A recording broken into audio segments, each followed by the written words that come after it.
Your mother refuses to look at you. The man standing beside her smells like wet horses and old coins. Every few seconds, he taps a bamboo ledger against his palm. You don't understand what is happening yet. You only know your younger sister is crying, and your father hasn't spoken a single word since sunrise. Then the official kneels in front of you. He grabs your chin, turns your face toward the light, checks your teeth, your hands, your shoulders, like a farmer inspecting livestock. Then he says something that changes your life forever. This one is healthy enough. A few silver coins change hands. Your mother finally speaks, but not to you, to the official. Please, make sure he survives the journey. That is the moment you realize something horrifying. You are not going home. Welcome to Ming Dynasty China, a world where floods, famine, and debt could destroy entire families. Your world is mud, rice, hunger. Every year your family owes grain taxes. Every year the weather decides whether you eat. And lately, the weather has not been kind. The harvest fails. Your younger brother develops a cough that never fully disappears. Your father borrows money, then borrows more to repay the first debt. Then the rumors begin.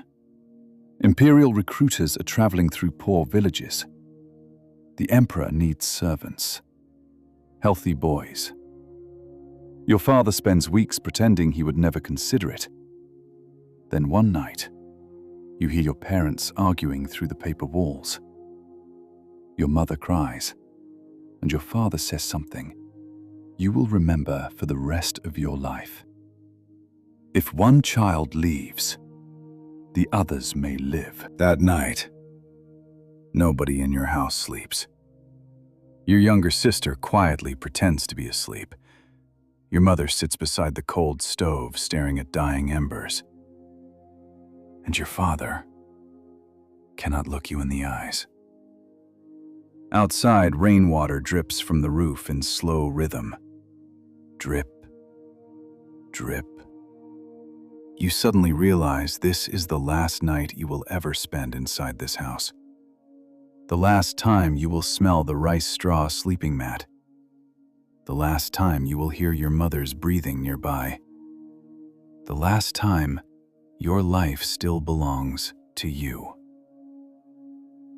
Before dawn, your mother finally walks toward you. She places a small cloth charm into your hand, a protection charm from your grandfather.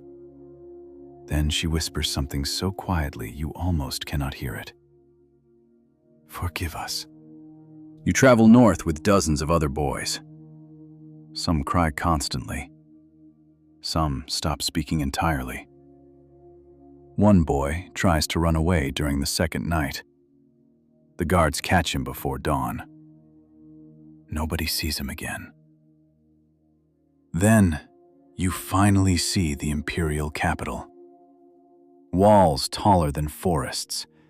Gates large enough to swallow entire villages. Tens of thousands of people move through crowded streets. Soldiers, officials, merchants. You have never seen so many humans in one place. And above all of it stands the palace, the Forbidden City. Then the gates close behind you, and suddenly it feels like a prison. That is when you first hear the whispers. The Silkworm House. The name sounds innocent until you learn what actually happens there. The emperor's court depends on eunuchs, men who have been castrated. Many were once poor boys sold by desperate families, like you. The palace trains you to stop asking questions, because questions can be dangerous here. Every few weeks, another boy disappears. Sometimes during the night, sometimes after speaking too loudly, sometimes for reasons nobody understands. At first, the younger servants whisper about them. Then, eventually, everyone pretends those boys never existed. You begin understanding the first real rule of palace survival.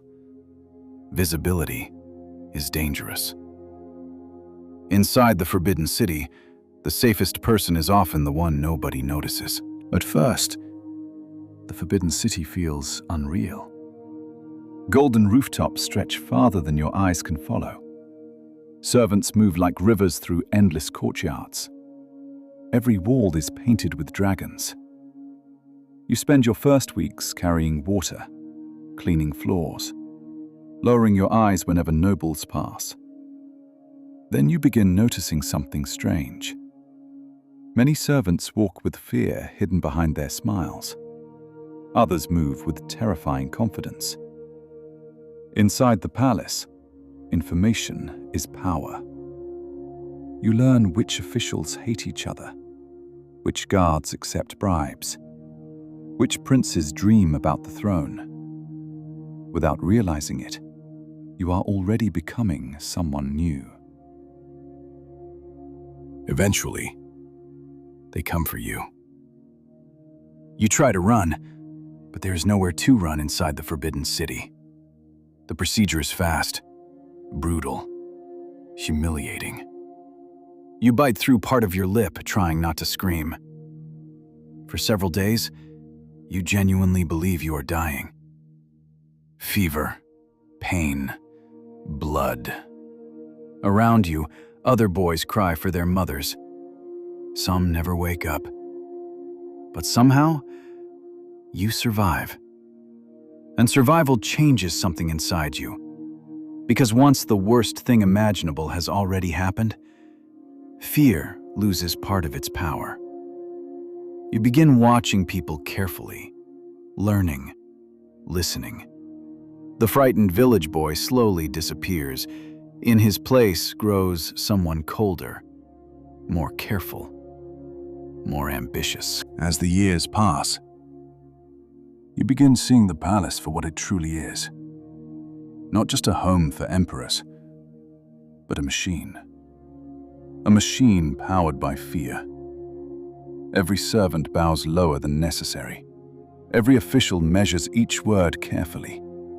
Because one wrong sentence can destroy entire bloodlines. You witness ministers dragged away after losing political battles.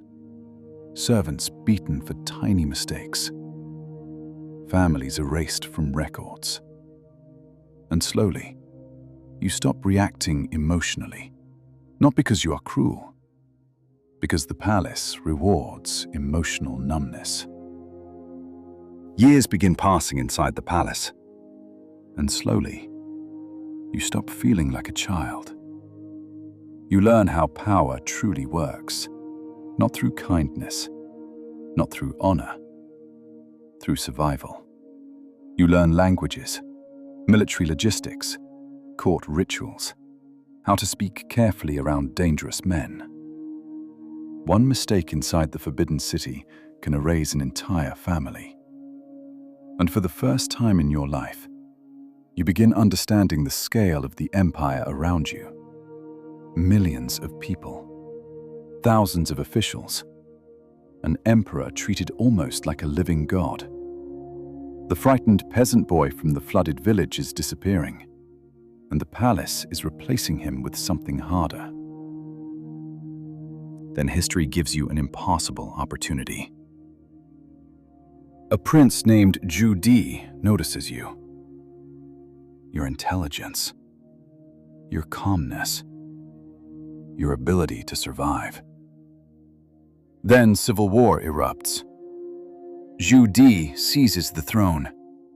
Now he is the Yongle Emperor. And history will remember you by another name. Zheng He. The Emperor gives you a task unlike anything the world has ever seen. Build a fleet. Not a normal fleet, a floating empire. Hundreds of ships, tens of thousands of sailors, treasure, soldiers, diplomats, animals, gold. The largest wooden fleet on. Over time, the emperor begins trusting you more than many nobles born into wealth. That trust is dangerous, because powerful men inside the palace begin noticing your rise. Some officials hate eunuchs, others fear them. Many believe servants should never stand close to imperial power. But the emperor sees something different in you. Loyalty, discipline, survival. The same frightened village boy once sold for silver is now advising one of the most powerful rulers on Earth. The emperor's fleet is unlike anything the medieval world has ever seen. Some treasure ships tower above nearby vessels like floating fortresses. Their sails rise like crimson walls against the ocean sky. Thousands of sailors prepare supplies day and night. Doctors, soldiers, navigators, translators, scholars. Entire floating cities prepare to cross the ocean. And standing at the center of it all is you. When your ships leave China, entire ports stop to stare. Across Southeast Asia, India, Arabia, East Africa, your treasure ships look almost supernatural. Crowds gather everywhere you arrive. For many people, this is the first time they have ever seen China. And for you, it is the first time since childhood that the world finally feels larger than the palace walls. There are moments during the voyages when the ocean becomes completely silent. No shouting sailors, no crashing storms, only endless black water beneath the moon. And during those moments, your mind drifts backward, back to the village, back to the rain, back to your mother's trembling hands. You crossed oceans, commanded fleets, changed history.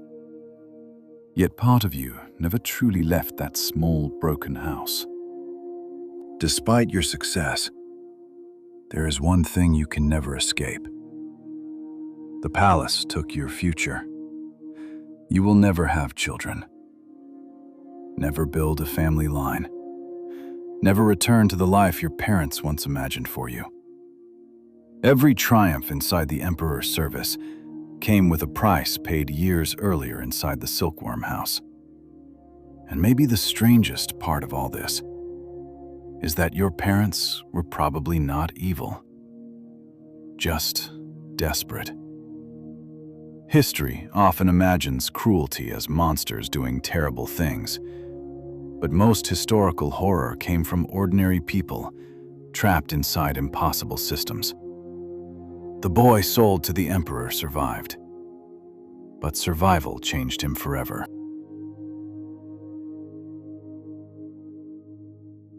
I hope you liked this video. Leave your thoughts in the comment section, and don't forget to hit the subscriber button and bell icon. Thank you.